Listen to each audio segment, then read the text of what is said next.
Good morning, traders. So how do we trade the Dow Jones today? So in typical US market fashion, we had a fairly significant sell-off, and then the buyers stepped in and have continued pushing price back up. Now, this level that we bounced off, which is 24,980, you can see 1, 2, 3, 4, 5 areas where we found support in the past, and you can see we have found this as resistance a couple of times as well. So this level is fairly significant, and the level to the upside is this area here, and you can see how price interacted with it there, and how we broke through. We bounced off it here and moved the downside. So let's just get down to the levels that we can trade today, and just first start with yesterday.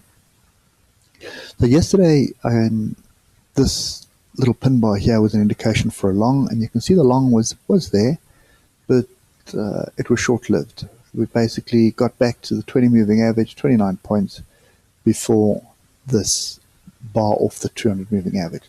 So whenever you see this kind of thing, especially on a 30 minutes, a 1 hour, or even a 12-minute chart, that is all indications that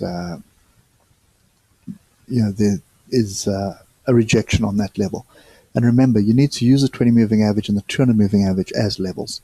So you can see on the 30 it was a bounce off the 20, and on the 12-minute it's a bounce off the 200 moving average. So regardless of what time frame you're trading, when you see that kind of price action off a level, you definitely want to take those trades. So your long here would have netted you a few points, but you would need to be watching it to see if you saw this doji off a level being the 200 moving average. That was your indication that things are not all so lacquer here, and you're expecting some downside move, and that's exactly what happened. Okay, and quite significant as well. Then you can see how we hit this level, and immediately the buyer stepped in and started pushing price up, and they have not relented. Okay, so I just want to point out the other factor here from yesterday, which was this triangle break. Okay, and the jury's still out on this triangle break, and I'll explain now why. So remember what I say is whenever you get a triangle break, the point where these two lines intersect is always it becomes a level, and it becomes quite a significant level. So if we can hold above it on the 4 hour here, then that level is broken, and we can expect to move to the upside. And then this triangle is really nothing more than a little flash in the pan. Okay, so you would expect this measured move. So pretty much this level here, this is the normal way of a triangle playing out. So move to the downside, consolidate, break the triangle, move to the downside. So the question right now is this move a retest of the level? In other words, a retest of the break, or is it a bounce off the bottom here? Okay, so another way of looking at this, if I take the triangle away and we just do that, just use straight lines, you'll see price move down, consolidated, squirted down to a level, and then immediately bounced off. And this is also a common occurrence with price action. So you'll be moving in a direction, you'll consolidate, and you'll often think, okay, so this is the move, so I'm looking for my second move. My second move must be the length of this downward move here. And often that's not the case. You do get a second move. Here's your second move, but all it is the height of this range, which is pretty much what happened.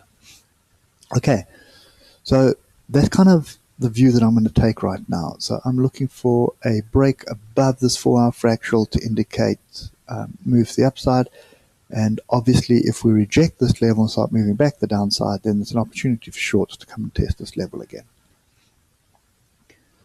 So for me, at the moment, we're going to wait for Europe Open, see what happens here. You can see we have a Bollinger Squeeze. we are above the 20, which is an indication that all is cool. And what I'll do with these two lines is that now becomes my area of interest. So if we do break above this 25,320, then indications are for a long.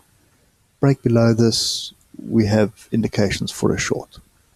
Okay, one telling factor here is this crossover. So we've got a 220 crossover here on the 12, which is bullish. And okay, the hour is down, but the 4 hour, the 20 is above the 200, which is also bullish. Okay, and last thing to point out here is wrong line. So pretty much the top of the triangle has now been broken. So was it a triangle, or is this just a flag?